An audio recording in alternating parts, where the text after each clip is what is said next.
Experts are calling for a $3,000 Solana. But what do you think? What do we think? We're going to break that down. This is Around the Blockchain.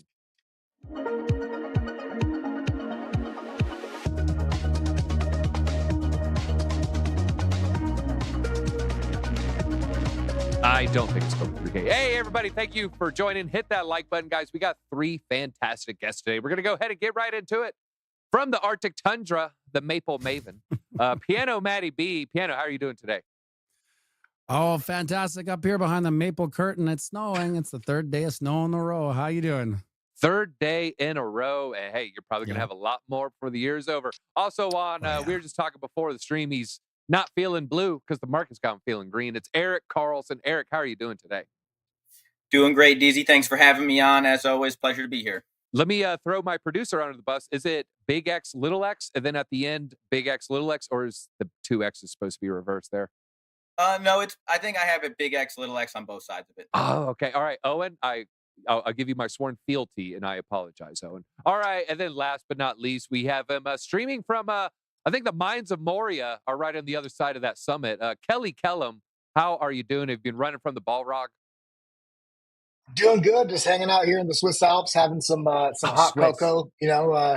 Just trying to make sure that this markets don't leave me behind. All right, yeah, because we don't want our cheese to look like Swiss cheese full of holes. Well, that wasn't half bad. All right, let's talk about Solana here, folks. This is coming off a Van Eck bull case here, and just wait till I show you the graphics. Now, again, this is important. This is 2030, not the next bull run, but these numbers might shock you, folks. Look at the bottom. This is what they expect Solana tokens to be at the 2030 mark here. The baseline mark, $335 Solana. On the low end, they are saying Solana could go as low as $10 7 years from now. But then on the high end, folks, a $3,000 Solana. So this is quite a little bit higher than probably most people's expectations. I'm not coming in for 3K. Now, there's a couple points here. The analyst predicted a model where Solana would be the first blockchain to host an application that has 100 million users. And the other case, in this future scenario, Solana makes up about 30% of blockchain transactions and crypto adoption by that year. Now, Piano Matty B, do you want the bull case or the bear case? What price target do we want to talk about here? I want the bull case all day. All right. So where are you feeling towards the upside here? What's realistic to Piano Matty B? Here's the thing. I've been faced with this Solana dilemma for this whole bear market because I have a buddy who I play squash with maybe 2 or 3 times a week. And he is the biggest Solana bull I've ever seen. And more so, he's on the NFT side. And so he'll show me what he can do any given second of any given day and the volume and how many things can be going on at once on Solana. And it's actually mind-blowing. They have bots there too. When they're doing one of those mint lotteries where you're just waiting to get, to win the lottery, just click. They actually have bots, program bots to get rid of the bots because it's so cheap and efficient that all the other nerds can run these bots to kind of go and win the lottery. You could never do that on Ethereum. And so when we enter this massive bull run, it may be the bull run of bull runs. I don't think anything's off the table, especially with something like Solana. If you were to say maybe a lower cap is going to do that with no real utility, I'd say maybe not. But with this, I don't know. I kind of think sky's the limit. We don't even know what we don't know in this bull run. Ooh, I like that. We don't know what we don't know, especially with bull runs, folks. The markets can remain irrational longer than you can remain solvent, at least during the bear markets and the bull markets. All right, Eric, well, we just did the top end. I kind of want to get some Eric bearish, low price predictions. The chain shuts down another 14 times every year. We got FTX. They're dumping on you. They're dumping on retail. They're dumping on everybody. What's the low end price target you got for Solana, say 2030 or maybe even the next bull run? So for the next bull run, I'm honestly not that bearish in terms of price action that Solana can hit. I think, trading it, you can do well. It's one of those things. Don't date it, just trade it. You don't have to like it to make money on it. And there's obviously a lot of VC money behind Solana. So I do think it can do really well. I think it can probably hit its all-time highs for sure. So that, a little over 300, right? or around 300. I'm not entirely sure because I don't trade Solana. I don't like it enough to trade it. But I think we could definitely go higher than that. I mean, we could see the $1,000 Solana by this bull run, and by 2030, we're talking 2 bull runs. So the big thing is if Solana is still around in 2030, that's the thing, because I think there are plenty of other competing chains, and we don't know if Solana is going to continue to crash because we haven't seen any volume on the chain in the last year because we're in a bear market. So if Solana keeps going out and then, developers flee and people flee the ecosystem again, then I don't know if Solana will even be around in 2030. But with all the money behind it, I definitely think the price action can be there. But I think 300, I mean, shoot for the all-time high. I think we can get there. All right. And shout out to Fleas just on First We Feast Hot Ones. All right. Kelly Kellum, last question here. I want to ask you, we're talking about price predictions. Let's talk about usability. Let's talk about adoption. What to you is Solana's main selling point that is going to lead to this crypto adoption? Is it going to be DeFi? Is it going to be gaming? Or will it be the Solana cell phone? Well, cell phone, that's a hard one because iPhone and Android have such a, dominant sort of market share. Yeah. I mean, it's such a dominant market share. So, and I think anything that the Solana phone could implement could be, basically adopted into use, whatever, utilized in iPhones and Androids in the future as well. So the market share is just, I don't think the Solana phone is going to be something that's going to, really skyrocket it. I think to Piano Matty B's point, I think some of the scalability, if they stop having issues, and hopefully some of those, I don't want to say hopefully, but hopefully some of those issues that we saw in the past had to do with just manipulation on FTX's side, not Solana's inability to have their chain run smoothly over time. So there's some questions about that, but the speed in which that chain transacts and is able to really not get throttled, when you have things like NFTs and other things like that being layered on top of it. But I mean, somebody in the chat here said that they're calling for a $750 Solana for that to take place, even at roughly about the same token supply we have now. That'd be over a $300 billion market cap. So that means there's going to be a lot of monetary energy coming in if people are expecting it to get that high. And so my question is not just with Solana, what does that mean for other coins that are in the market? How big is this next market cycle truly going to be? And do I want Solana as part of that portfolio? I do, but I don't want it to be the only coin. I want it to be a part of that layer 1 and layer 2 sort of suite of smart contract platforms. I actually bought some Solana today. I took some Rollbit profits. I put 50% in USDC, 50% in Solana. Only reason I didn't go all USDC is I feel like I have too much USDC in that account. All right, let's talk about the whales taking over, everybody. This is recording to Into the Block. And we're talking about Bitcoin, specifically transactions over $100,000. We're going to give that whale status today. It's a little bit more Bitcoin than I've used to moving, at least, but it just rose to a new yearly high for the number of transactions exceeding 100K. The number in the past 7 days, 24,000 transactions just in the past week, or transactions totaling 100K. And of course, part of that is going to be with accelerated price action. It's going to require less Bitcoin to reach 100K here. But, it's also important to note, we're gearing up with all this ETF bullishness. So a lot of people are saying, hey, speculating here that it could be institutional investors loading up their bags early. Also, because the SEC is expected to approve a bunch of ETFs early next year here. Bitcoin, just looking at some stats, it's up 107% year to date. And the next halving, April 2024. So Piano Matty B, I kind of want to get your 2 cents on this. On one end, the TA, you show me the charts. I'll show you, what's happening here. I'll show you the news. But then there is actual bullish news happening in the background. All this ETF, a lot of people are speculating like, well, we have Van Eck saying, well, they got to seed these Bitcoin ETFs. Some are going to seed with cash. Some are going to seed with actual Bitcoin. What's your take here? Is this beginning of the ETF gold rush? Are you starting to feel real bullish? Or are we about to get dumped on by the miners? Who are these 100K transactions? Is it institutional buyers or miners dumping? Yeah, that's a good question because I think that guy cut your cord. He's just He ran fixing over my chain there or pulling it. I'm not sure. You can hear. The thing is with the institutional FOMO that's going to happen, we're all kind of as retails following. Pardon me? Oh, it's okay. Sorry.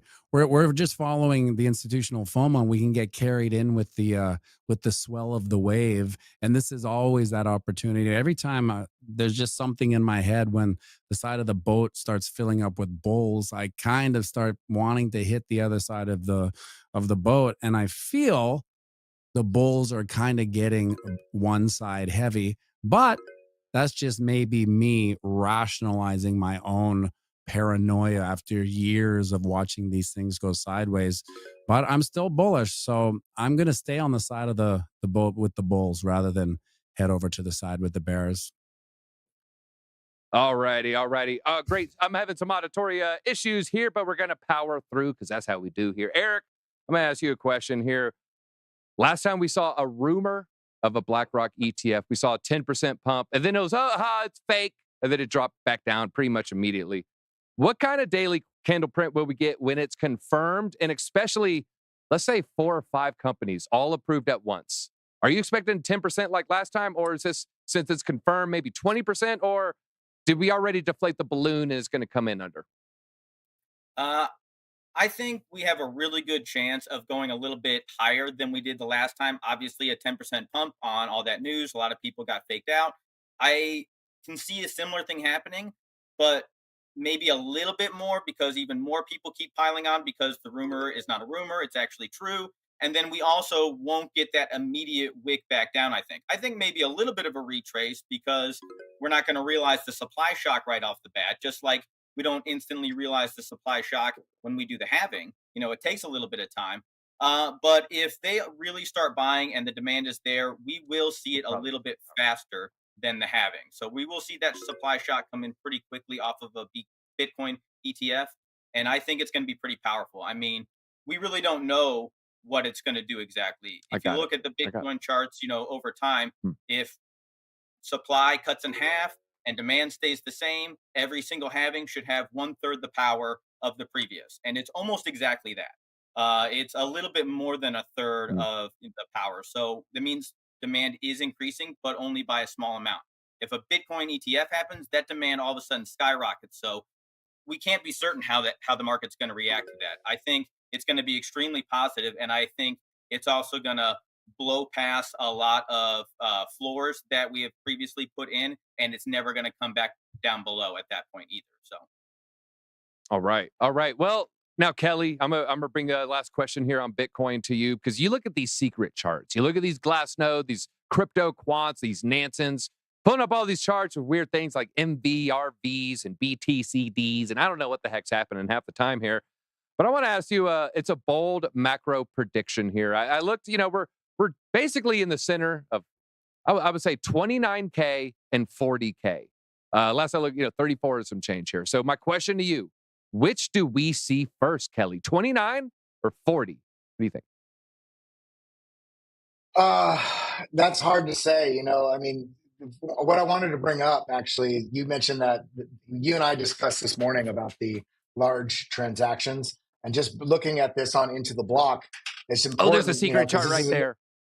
Another secret chart, but I think it's just people trying to push positive headlines because, as you mentioned, as the value goes up, as the market value, the tradable number on exchange that you're seeing the value of Bitcoin is, as that goes up, of course, there's going to be more transactions of that also. But if you scroll down here and look at the volume, the large transaction volume has not, it's basically flatlined right now. So we really want to see that pop in. Now, when you talk about, are we going to see 29 or 40? Well, this chart, right, these charts that we shared this morning on Discover Crypto, I posted this last week. I think that we are setting up for an incredible bull run, but it doesn't mean that we're just going to go straight up from here. We tend to have a bit of a sell-off, and how prices acted in the last week and a half or so, especially with that push all the way from 26,000 up to 35,000. That's an incredible pump, right? But things don't just go stairway to heaven. They don't just go straight up. If we really want to go up, we want to see the stair step up, and we had basically an inefficient move to the upside, which is that massive candle from, what was it, around $500 million in liquidated shorts. So I do think that the price action is going to come back and test that 32K range. The question is going to be, do the bulls come in there and defend it, or are they going to come back and let it tap back down? If I had to bet right now with the hope in the market, I think that it will likely just be a test and a continuation to the upside. But it's interesting to everybody's points, just talking about Piano Matty B again, talking about all these bulls hopping in the boat. Well, interestingly, if you look at some of the metrics right now, there's about 60% of the top traders on Binance right now are going long, while retail is going more short heavy. So who's going to win that battle? I don't know. But I do think that there's an opportunity for further upside, but I think it's going to be a trap, liquidity trap. And I do think at some point we will test that 32K region. All right. And hey, I want to pull something up for you. 176 days away from the halving, folks. So we're getting closer and closer to the exciting time in Bitcoin. All right. Now time for a little CZ. Let's just show some fun CZ graphics here. I don't know. People love to go crazy. Then, my favorite, it's just him holding up the 4, folks. Well, the headline here, CZ's wealth falls $12 billion as revenue slumps. It would be nice to lose 12 billion. Let me just say that. No, I'm not salty. But Bloomberg Intelligence, his net worth fell about, it's at 38%. But from the peak, January 22, basically 2 months after Bitcoin all-time high, now it's down 80%. His estimated net worth then, $97 billion. Now they're saying he's the 95th richest billionaire. He's coming in with a net worth of 17 billion. So he's at 18 or so. He lost 12. He was at 30, and he's fallen. He's fallen all the way down to $18 billion, folks. That's why he's holding up the 4. He's not feeling too well. Binance is kind of shrinking their market share as well. CME's getting more and more of the volume there. And then, but I think all that's going to turn around as Bitcoin goes up. So type in what's CZ's real net worth, Chad. I'm interested in what you know. All right. Well, Piano Matty B, you're both Canadian. Last time I asked you, it was about Vitalik. Now it's a different Canadian. I'm talking about CZ. What's Piano Matty B's thoughts about CZ, your fellow countrymen? Well, I sometimes wonder at what point do you feel those financial moves. So if he was at 96 unrealized kind of state, does he feel 100 million loss? Like, does someone come in the office and go, CZ, you're not going to believe this, and I don't know how to break it to you, but you're down $100 million. And I mean, to any normal person, we would hear that and that would be the end of the world, right? But when you're up at 96 billion, what is 100 million? So that even come down to 30 billion from 96 billion, it's still going to give you a headache. But at the end of the day, you're so above the wealth your grandchildren's grandchildren can still live off this, and they can all be sick, degenerate, and try to burn through it as fast as they can, and they probably still won't. So the question was, what do I think of CZ? I kind of like him, long story short, but I don't know if he even gives one shit about whether the billions are from 96, because they were unrealized at the beginning of the day anyway. So what do you think his take home every 2 weeks? Do you think he's drawing a salary, DZ? And if so, how much? It's in B&B, and who knows? Yeah, and oh my God, CZ, you just lost $1 billion. What happened? Bitcoin fell 0.2%. I can't imagine. I can't imagine the 20% days, the Terra Luna collapse day, the FTX collapse day. Can only imagine what his net worth does on those days. All right. Well, Eric, I just asked him about CZ. Well, CZ, he kind of runs this little herd exchange called Binance. What's Eric's thoughts on Binance? So I don't have a whole lot of thoughts on Binance because I don't personally use it. I'm in the US, so I use Gemini, I use Coinbase, and I have used Kraken, although back in the day I didn't really like their UI, so I stopped using it and haven't used it in forever. But so I never really used Binance, and I wasn't going to just use a VPN, spin up my VPN just to go onto Binance when it's just so easy. I can be on my phone, use Gemini and Coinbase and that kind of thing. But it's a huge exchange. Lots of people use it. Every influencer that's not based in the US they're always using Binance. They almost always have affiliate links and things like that.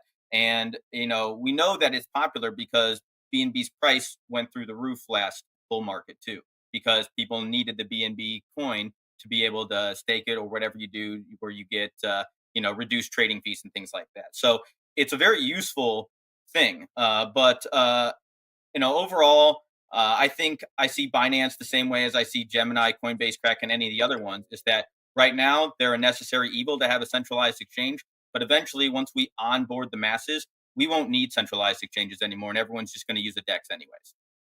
All right. Well, Kelly, I'm going to bring you to the last trifecta here. We asked about CZ. We asked about Binance. Now there's only thing left. What do you think of the number 4? I'm kidding. No, I'm talking about BNB. What do you think about BNB? I'm pulling up the chart right here. If I go to the max, you're going to see where it was free tokens back then. They just gave it all out for free. And then January, just look at that run up. It went from $20 to $30 to $40, peaking all the way up near $700. Currently trading over the last 90 days. Not too, maybe a little bit of reversal forming, folks. All right, so Kelly, what's your BNB thoughts here?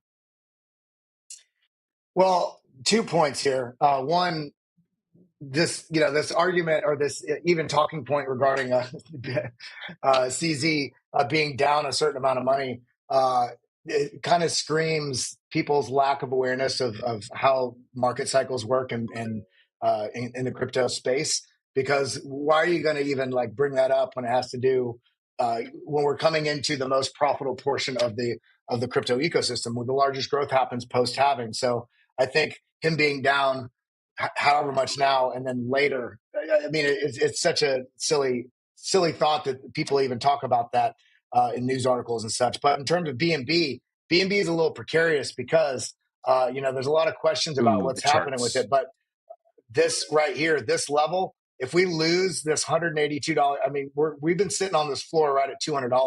But if we lose this low at 180, the scary thing about it is it's essentially this giant gap, which is, I mean, from where we're at now, going down to this zone, it's about a 20% drop. But if we this level, that's an 70% drop just transporting directly down. And so I think it's important for the crypto ecosystem that doesn't happen, because that would cause a lot of pressures throughout the ecosystem, much like we saw when Luna collapsed. Now the question is, Dylan LeClaire is a great analyst, and he's been sharing a lot of speculation about some potential bad actor or just misrepresentation, and also just not healthy movements of BNB and Binance, and how different assets are being used to potentially prop up BNB. However, I think it's, I don't want to say far-fetched. I don't think it carries as much weight as the heavy negative speculation happens there. I do think CZ probably is a force more for good than not in the space. And so I think BNB is one of those assets that I think is going to actually perform incredibly well in the next cycle, barring any bad catastrophe that happens to Binance. But it's never been something that I really held in my portfolio, just because I can't trade. I don't trade on Binance. So I like to keep my focus on things that I have active participation in and active diligence on. But I do think for those that hold it, that it will probably be a pretty darn strong performer in this next cycle. Well, I was riding those micro caps in 2021. I tell you what, I was trading in and out of BNB. All right, now we're going to go around the blockchain here. Hey, you like the little around the blockchain? Hey, you can get it at hitmerch.com. All right, so he peaked at 96 billion, and then he lost about 80 billion. Where is he going to peak at the next cycle? Will he pass 96 billion? If so, what's the number? Piano Matty B, you're first. Where is his next bull run peak at? 116 billion. 116. Eric, what's the next bull run peak for CZ's wealth? Matty B hit it right on the head. That's almost the exact thing I was going to say, but I'll up it a little bit. I'll say 125. All right, 125. And then Kelly, to round it up, where's CZ going to end up with net worth? 371.5 billion. Woo! That is on the way to being one of the first trillionaires out there, folks. Well, you know what? It'd make me feel like a trillionaire if you hit the like button at home. So please go ahead, smash that like button. I'll go ahead and get rid of that. Uh-oh, I just knocked something over. Well, folks, hit that like button. We got 3 phenomenal guests on today. Their links are going to be in the description below. Also, speaking of Link, I want to give a shout out to Linqto, big friend of the channel here. And if you want to invest like an accredited investor, I recommend you checking out Linqto. Hashtag Ripple IPO. But that is all we have time for. And it looks like Piano Matty B. I think it was that Arctic tundra. You just had ice flowing through the veins, and it's just apparent with the victory here. So Piano Matty B, you want to just lead us away with whatever closing thoughts you feel fit. Well, folks, if you're here, you made it. You made it through one of the craziest bear markets I think there may ever be, because after this next bull run, I think this is the bull run of the bull run. I don't think we're going to see the hijinks and calamity we did this one. So you are now a seasoned vet. People will be coming to you and saying, hey, next bear market, how do I do this? How did you do this? And you'll have all the answers. So congratulations, everybody. Yeah, you will be the person everyone's looking at. Maybe not this Thanksgiving, but the next one for sure. That's all we got. Make sure you hit that like button, and I'll see you folks tomorrow.